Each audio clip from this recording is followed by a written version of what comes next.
A palavra de Deus traz que todas as autoridades governamentais são estabelecidas por Deus, e aqueles que se opõem aos mesmos se opõem a Deus que instituiu. Penso que muitos cristãos se acomodam nesta palavra. O que acham disso?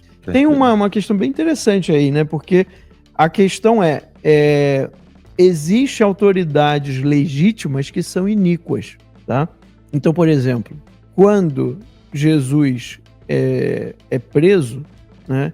E aí todo mundo fala com Jesus e Jesus fica quieto. Quando o sumo sacerdote utiliza a autoridade do cargo de sumo sacerdote que ele assumia, e era um sumo sacerdote completamente iníquo, Jesus responde, ou seja, ele reconhece a legitimidade do cargo, tá? Ele de fato era o sumo sacerdote e o cargo tem uma honra, né? Tinha uma ligação com Deus, né? Ali naquele momento se cumpre a profecia, e ali é quando o Messias realmente se revela, né, para o povo de Israel, diante do sumo sacerdote. Então, por mais que ele fosse um cara que estava planejando assassinatos, roubos, corrupção, chantagem, propinas, né, era um cara terrível. Mas o cargo que ele ocupava era um cargo honorífico.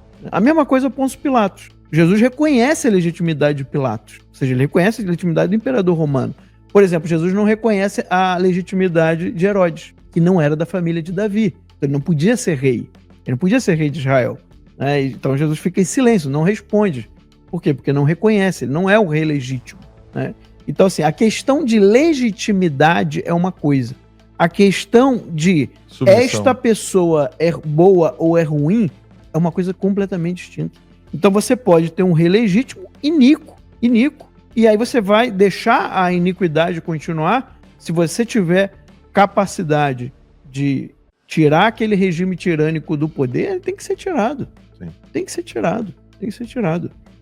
De fato, o que acontece é a acomodação, tá? É porque hoje em dia a gente não tem mais, na nossa cultura, não tem mais tanto essa questão do cargo. As pessoas não entendem a honra e de um cargo. As pessoas confundem o cargo com a pessoa. Então a pessoa fez, é o cargo que fez. Não é. O cargo de juiz de uma Suprema Corte de um país é honradíssimo. Sim. Você imagina você, né, ser alguém que vai vigiar e vai defender a Constituição de uma nação? Isso é um cargo honradíssimo. Agora, o Alexandre de Moraes, ele não é digno de ocupar esse cargo. Ele pode ter legitimidade, porque foi legitimamente escolhido lá pelo Temer na época, né?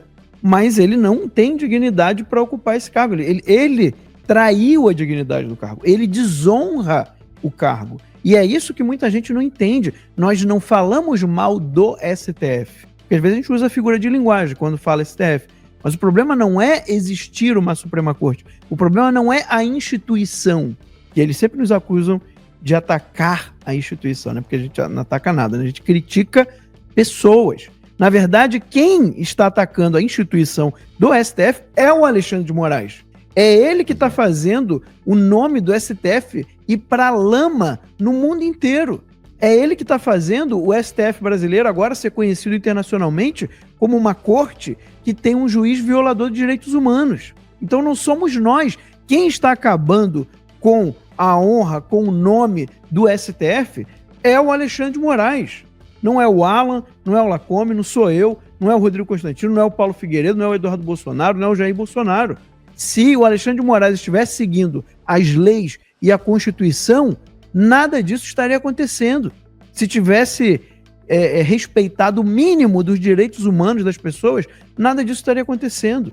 Então, pelo bem do STF, o Alexandre de Moraes precisa ser impeachmentado.